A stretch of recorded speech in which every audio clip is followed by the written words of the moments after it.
Hi. You can take a plant and cut part of it off and plant it, and you get another plant often. You can root it in some water. You can keep doing that thousands of times, and is it the same plant? It came from the same body? Or is it a separate individual? I think that plants aren't really separate individuals.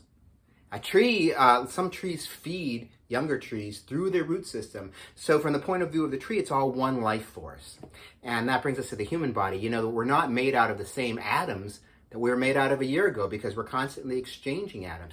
So our bodies are literally different. So if you're your body, then you're not the same person you were a year ago. You're completely different. If you're your mind, you run into the same problem because we change our minds all the time. Sometimes we might love cheese, sometimes we might get sick of cheese. If your mind is who you are and it changes, then you're no longer who you are.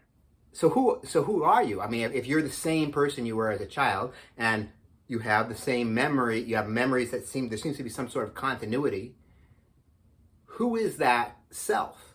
It's not your body because that's changed. It's not your mind because that's not the same mind.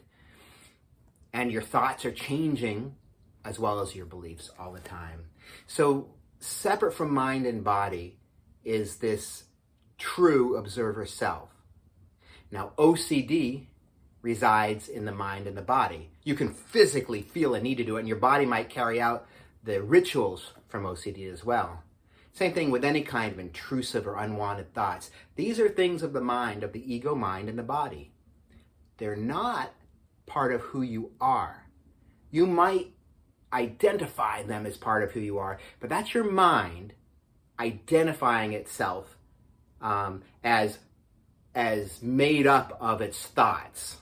But as we just saw, minds change, and so that is not who you are. So when you think about obsessive compulsive disorder and ridding yourself of it, you're not losing yourself. You're not losing who you are, because who you are is an observer of your life.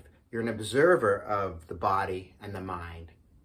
The body and the mind are your vehicles in life, and they're absolutely essential for you to have an experience as a living being. But they're not who you are in the truest sense. And that's why if you get rid of your OCD, or even every time that you feel an urge to do an obsessive compulsive ritual, and you manage to let it go, that energy that was tied up in that ritual and that behavior, you get that back. Your true self, your observer self, gets that back for the present, eternal now, the moment that you really are living in, which is right now. Obsessive compulsive disorder has to do with the past and the future. It's anxiety about the future, trying to control the future, or obsessing about the past. When you really live in the moment, you're outside of that mind that's caught up in OCD. So every time you manage to not go through with an obsessive compulsive behavior of some sort, you're starving your ego mind, your mind and body. They want that fix, but you're taking the energy away from them.